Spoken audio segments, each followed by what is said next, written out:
জান্নাত যে মুত্তাকিদের জন্য, সে মুত্তাকিদের বৈশিষ্ট্যের মধ্য থেকে দ্বিতীয় গুণ হলো তারা নিজেদের ক্রোধকে সংবরণ করতে পারে। ক্রোধ সংবরণ করার কথা আল্লাহ বলেছেন, ক্রোধ না থাকার কথা আল্লাহ বলেননি। তাহলে বোঝা গেল ক্রোধ থাকাটা খারাপ না, ক্রোধ নিয়ন্ত্রণ করতে না পারাটা খারাপ।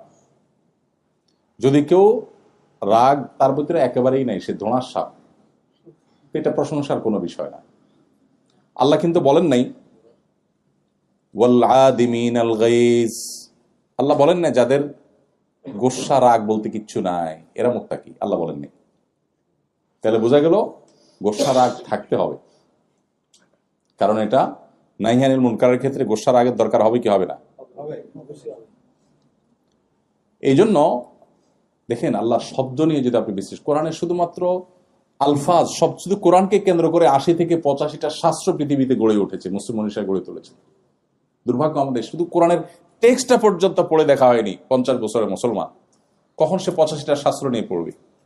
শুধু কোরআনের শব্দের রহস্য নিয়ে যে সমস্ত গবেষণা শত শত বছর, হাজার বছর ধরে হয়েছে, এক একটা শব্দের গবেষণা আপনার ইমানের মিটারকে কোথায় নিয়ে যাবে আপনি চিন্তা করবেন যে কোনো মানুষ দ্বারা এটা সম্ভব হয় না। লাতাইফুল কোরআন, রমজুল কোরআন, গমজুল কোরআন, কোরআনের যে সিক্রেটস গুলো, কোরআনের যে লেয়ারে লেয়ারে আল্লাহ তাআলার যে সমস্ত কুদরত গুলো আছে, সেগুলো যদি আমরা অ্যানালাইসিস করি বা পড়ি, তো আমাদের ঈমান অনেক বেশি বৃদ্ধি পাবে। দেখুন এখানে আল্লাহ তাআলা বলেছেন ওয়াল কাযিমিন আল গাইজ, আল্লাহ বলেন নাই ওয়াল আদিমিন আল গাইজ। আদিমিন আল গাইজ মানে হলো যাদের রাগ নাই। মুত্তাকিদের বৈশিষ্ট্য আল্লাহ সেটা বলেন নাই। তাহলে বোঝা গেল রাগ থাকতে হবে, কিন্তু রাগরে কি করতে হবে? কন্ট্রোল করতে হবে। এইটা বড় জটিল কাজ। বেশিরভাগ মানুষ রাগ উঠে গেলে ডায়রিয়ার রোগীর মতো হয়ে যায়। ডায়রিয়ার রোগী যেরকম একটা পর্যায়ে গেলে আউট অফ কন্ট্রোল হয়ে যায়, তার স্টুল পাস তার হাতে, তার নিয়ন্ত্রণে থাকে না, এরকম একটা লেভেলে চলে যায় না?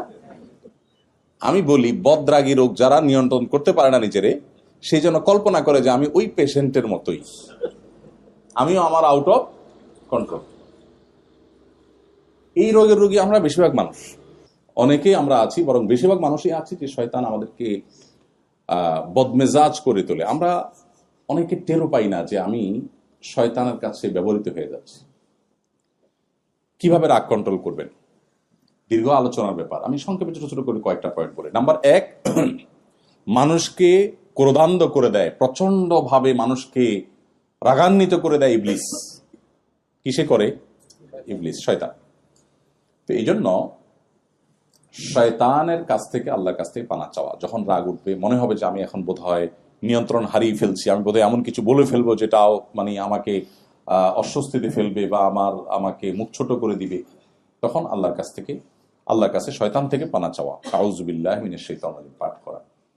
এক ব্যক্তি নবী করিম সাল্লাল্লাহু আলাইহি ওয়াসাল্লামের সামনে খুব রাগান্বিত হয়ে কাঁপছিল, থরথর করে, এরকম একটা পরিস্থিতি যখন তৈরি হয়েছে, নবীজি সাল্লাল্লাহু আলাইহি ওয়াসাল্লাম তখন আরেকজনকে শুনিয়ে শুনিয়ে বলছেন, ওই ব্যক্তিকে না, আরেকজনকে বলছেন, এই যে লোকটা অনেক রাগান্বিত হয়ে পড়েছে, আমি একটি বাক্য জানি যে বাক্যটি সে পাঠ করলে আল্লাহ তাআলা তার রাগকে কন্ট্রোল করে দিবেন, সেটা হলো আউযু বিল্লাহি মিনাশ শাইতানির রাজিম পাঠ করা। এটা কিন্তু ওই ব্যক্তিকে শোনায় তিনি বললেন। তার দাওয়ার হিকমা দেখেন।